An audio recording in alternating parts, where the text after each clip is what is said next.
안녕하세요. 다니엘 프로젝트 4강을 함께할 김기한 전도사입니다. 오늘은 다니엘 프로젝트 네 번째 시간이죠. 마음과 뜻을 정하여 포로의 삶을 살아갔던 다니엘.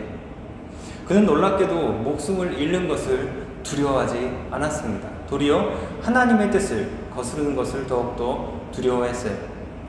이것이 성경에서 말하는 여호와를 경외함이라는 것일 겁니다. 다니엘을 보면서 저는 우리나라의 유명한 축구 선수죠. 박지성 선수의 짧은 명언이 생각이 났습니다. 쓰러질지언정 무릎 꿇지 않겠다라는 명언이에요. 자신이 축구를 할 때 가장 중요하게 여기는 축구 철학이라고 합니다. 그는 평발이었고 동양인이었고 무릎 연골이 다 닳아 없어질 때까지 정말 열심히 노력하는 축구 선수였는데, 그는 은퇴를 할 때 많은 선수들이 그에게 이런 평가를 내립니다. 그는 세계의 심장을 가진 선수다. 그는 정말로 힘들어도 쓰러질지언정 무릎 꿇는 일은 없었습니다. 이 모습은 성경에서 우상에게 절하거나 무릎 꿇지 않는 다니엘과 세 친구의 모습인 것이죠. 목숨을 내놓을지언정 왕과 우상에게 무릎을 꿇지 않겠다. 내 모든 것들이 닳아 없어질지언정 그리 하지 않겠다 라는 마음으로 하나님을 섬긴 겁니다. 결국 그들은 모두 하나님의 구원하심을 받게 되죠. 특별히 4장은 꺾이지 않는 그들의 신앙을 볼 수가 있어요. 왕에게 담대히 좋지 않은 꿈의 해석을 거침없이 하는 다니엘의 모습을 볼 수 있습니다. 4장의 내용을 간단히 정리해 보자면, 느부갓네살이 이스라엘 하나님을 찬양을 하면서 시작을 하는 거예요. 그러면서 자신의 꿈을 이야기하는데 이렇게 이야기를 해요. 나는 그 꿈 때문에 너무나 두렵다라고 이야기를 해요. 바벨론의 지혜자들은 그 꿈을 해석하려고 노력했지만 할 수 없었다라고 이야기를 합니다. 그래서 다니엘을 부른 거예요. 거룩한 신들의 영이 있는 사람이라고 하여서 해석하라고 명령을 내립니다.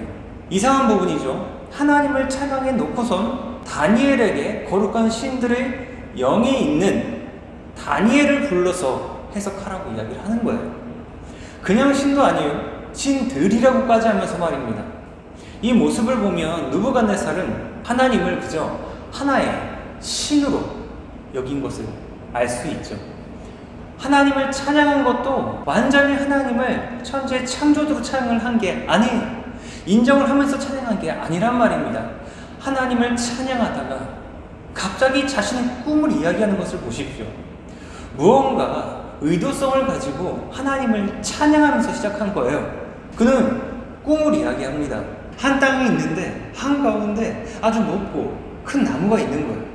그 나무는 높이가 하늘에 닿을 만큼 쑥쑥 자라서 땅 끝에서조차 그 나무를 볼 수 있을 만큼 크다고 합니다. 경이롭죠. 이 나무의 잎은 어떨까요? 무성하고 아름답다 해요. 열매는 온 세상이 먹고도 남을 만큼 풍성합니다. 그래서 많은 들짐승의 휴식처가 되고 하늘의 새들이 살면서 모든 생물에게 먹이가 되어줍니다. 아낌없이 주는 나무죠. 여기까지는 완벽한 나무의 모습이에요. 그런데 이때 등장하는 자가 있습니다. 거룩한 감시자라는 존재가 나와요. 천사라고 이야기를 합니다. 말하기를 이 나무를 베고 가지도 꺾고 잎사귀도 따고 열매도 해치라고 이야기를 합니다. 그리고 그것들을 한데 모아서 쇠줄과 놋줄로 뭉태기로 묶어서 들풀 속에 버리라고 하죠. 그러면 하늘에 젖을 것이고 들짐승과 어울릴 것이라고 이야기를 해요. 긍정적인 패턴으로 가다가 갑자기 부정적인 패턴으로 이어지죠. 16절에 이야기하는데 또 그 마음은 변화해서 사람의 마음과 같지 않고 짐승의 마음을 가지고서 7때를 지낼 것이다 라고 이야기를 합니다. 여기에서 그 마음이라고 이야기를 하죠. 구루터기의 마음을 언급하는 겁니다.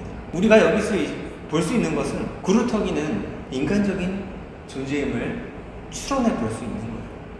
후에 다니엘의 해석에 의해서 밝혀질 테지만 기억하시길 바랍니다. 이제 다니엘은 해몽을 하기 시작합니다. 이렇게 해요. 그 나무는 왕이십니다. 왕은 하늘에 닿을 만큼 강해지시고 통치가 땅끝까지 이릅니다. 하지만 배일 것입니다. 사람에게 쫓겨나서 들짐승과 함께 사실 것입니다. 소처럼 풀을 뜯고 하늘에서 내리는 이스라엘 젖을 것입니다. 그렇게 7대를 보내시고 왕께서는 비로소 가장 높은 분이 인간의 나라를 다스리심을 알게 되실 겁니다. 그리고 그때 왕의 나라는 더욱 굳세질 것입니다. 그러니 왕께서는 저의 해석을 잘 받아주십시오. 이제라도 공의를 행하셔서 죄를 속하시고 가난한 백성들에게 자비를 베풀어 주십시오. 그렇게 하시면 왕의 영화가 지속될 것입니다. 그럴지도 모릅니다. 저의 말을 들어주십시오 라고 이야기를 하죠. 다니엘을 통한 마지막 하나님의 기회였어요. 지금 느부갓네살에게 꿈은 끝난 게 아닙니다. 다니엘을 통한 하나님의 해석과 그 메시지를 받은 자의 반응까지가 꿈이었던 거예요. 우리의 삶도 마찬가지예요. 하나님께 받은 말씀과 은혜가 있다면 거기서 끝나는 것이 아니라 내가 삶으로 어떻게 반응해야 하는지까지가 은혜인 것입니다. 하지만 느부갓네살은 거절을 했죠. 다니엘의 꿈 해석을 신뢰하면서 당장의 손해가 싫어서 거절을 한 거예요. 이것이 그의 가장 큰 잘못입니다. 신앙은 멀리 볼 수 있는 눈이 있어야 합니다. 기도를 했으면 기다려야 하는 거예요. 라면 끓여서 바로 먹는 것처럼 이루어지는 게 아닙니다. 파스를 붙여서 바로 뜨거워지는 것처럼 바로 반응이 오는 것이 아니란 말이에요. 하지만 인간의 삶은 어떻습니까? 급하죠. 평소에는 정말로 잘할 수 있습니다. 근데 그렇게 잘하다가 너무나 급박한 순간이 오면 하나님께 주문하는 양 기도하기 일쑤고 당장 얻어지길 원하기 일쑤입니다. 사랑하는 여러분, 기도의 또 다른 이름은 기다림이라고 해요. 기다림 없는 기도는 없습니다. 느부갓네살처럼 당장의 어려움을 못 이기고 기다림을 포기해버리는 어리석음을 이겨내시길 강권합니다. 결국 느부갓네살은 어떻게 되었을까요?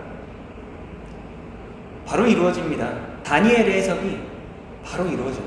왕건이 그에게서 떠나고 사람 사는 세상에서 쫓겨나 들짐승과 함께합니다. 소처럼 풀을 뜯고 하늘에서 내리는 이슬에 젖고 머리카락은 독수리의 깃털같이 변하고 손톱은 새의 발톱같이 자라요. 괴물의 형상으로 바뀌어버린 거죠. 그리고 7대가 지납니다. 다니엘이 말한 7대는 언제죠? 완전수 7이라고도 할 수 있습니다. 완전한 때라고 할 수 있지만 더 정확히 이야기하자면 느부갓네살이 하나님을 인정하는 때까지인 거예요. 될 때까지인 겁니다. 즉 하나님을 인정하는 때까지인 거예요. 가짜가 아닌 진정으로 하나님을 찬양하는 때까지입니다. 이때가 되죠. 결국 느부갓네살은 하나님을 인정하는 찬양을 하죠. 사랑하는 승리공동체 여러분, 4장을 잘 들어보시면서 어떠한 은혜를 받으셨습니까? 하나님께서 말씀하시면 바로 순종하십시오. 그리고 기도로 삶을 이어가십시오. 그리고 기다림으로 하나님의 은혜의 맛을 맛있게 맛보시고 진심으로 하나님을 찬양하는 마지막 느부갓네살의 찬양을 하는 삶을 사시길 간절히 바랍니다. 그때 더욱 영화로운 삶을 살게 되는 거예요. 한 주간 모두 영화로운 삶을 사시길 간절히 기도하며 한 주도 승리하십시오. 화이팅!